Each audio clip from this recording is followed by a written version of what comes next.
Final news story of the week, and oh dear, it's Switch 2 again. There's a lot going on with Switch 2, isn't there, Oliver? But this week there was the Mario Kart Direct, which was promised a couple of weeks back, and quite a short presentation. What did you learn? Yes, they did reveal some new stuff during this showing, although there was a lot of repeated information from those who have already gone through some of this material in the past. They did repeat some information here for us, but the main thing I was curious about was the open world gameplay. So at the moment, it seems like you have a few kind of key tranches of open world gameplay concepts. You can activate these P-switches throughout the world, which activate missions. And they seem to be pretty brief objectives that involve like typical, almost like Forza Horizon style things, like crossing gates in a short span of time or collecting coins in a short span of time, those kinds of things. Those were the two examples they showed off there. So that seems kind of interesting, but again, a bit restricted in terms of its scope relative to, I don't know, some fantasies perhaps I had of a crazy open world Forza Horizon 5 style Mario Kart. Perhaps those fantasies were put to bed a little bit. They also have hidden coins and hidden panels to collect and hidden costumes as well. And they say there are hundreds of P-switches. So hopefully there is enough open world content, at least to justify exploring through the world. I think that's a good start though, but I would expect that over time they hopefully will expand some of this content and expand the game out with more content in general. Like they could add additional islands to the game.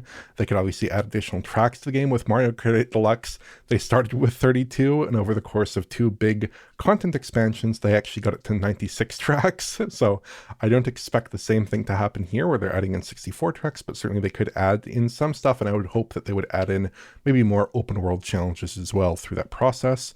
That's kind of my main interest in the gameplay side of things, but in the technical side of things, they did show off a couple of things that are of interest here to maybe our audience.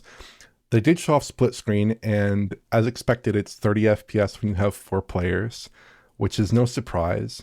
But this time around, all the screens seem to update at the same time, so it's a true 30 FPS, instead of like in Mario Kart 8 Deluxe, where I think the top 2 would refresh on one refresh, then the bottom 2 would refresh on the other refresh, so it was running at 60 FPS, but with that staggered update that in effect made it 30 FPS. Here they're going with just a flat 30 FPS for all players there. And it looks like the split screen is only for race events. I don't think it's for free roam gameplay. It could be wrong there, but they did not show it off in free roam gameplay. I think that's a single screen only experience.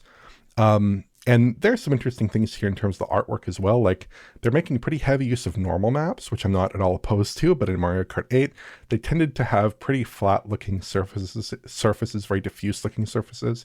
Here they are throwing around a lot of normal maps, and that adds some detail and texture to the environment, although it does look a little dated when you're like shining lights on it and stuff. It does not look incredible there. There's also some weird stuff going on with some of the game's 2D artwork.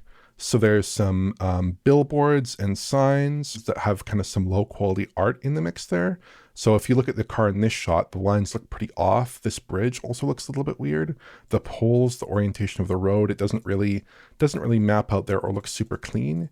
And there are some other examples that I noticed here as well. So I'm not 100% sure what's going on there, and maybe we'll have to look at it in some more detail when the final game comes out.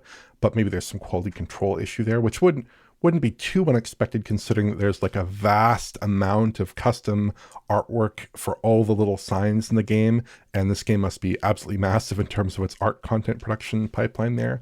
So that could be an issue, but yeah, I would hope that could be improved before release, but also there are a lot of signs and a lot of art in the game that looks perfectly fine. So that's just a little issue that I noted scrolling through this trailer in some detail. Beyond that, though, this does look very familiar to what we've seen so far. One downside, perhaps, of showing so much of this game off in the treehouse footage that was published a couple days after the Direct, in the Nintendo Direct itself, and in players' impressions who were able to play through like a bunch of race events. Obviously, Rich saw that in person. People got to see quite a lot of this game's race content already. And so we already knew like the track count, the track list, all the gameplay tweaks, the new characters, elements of the open world, things like that. So this mostly just clarified the relationship between the free roam gameplay and the actual open world content. That was the main point of clarification here. But yeah, just a couple of elements left that I'd like to see uncovered before, or when the game ships. I suppose it's not out in too long here, so perhaps it'll be our next point of contact with this game.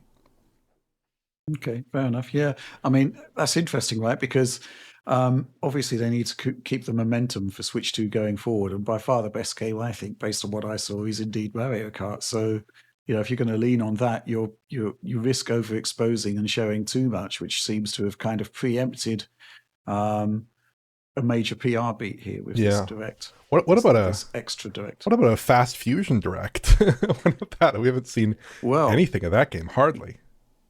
Yeah, and it's going to be good with the quality of Shin and multimedia involved. Yeah, absolutely. I mean, yeah, I'm sure there must be something going on there.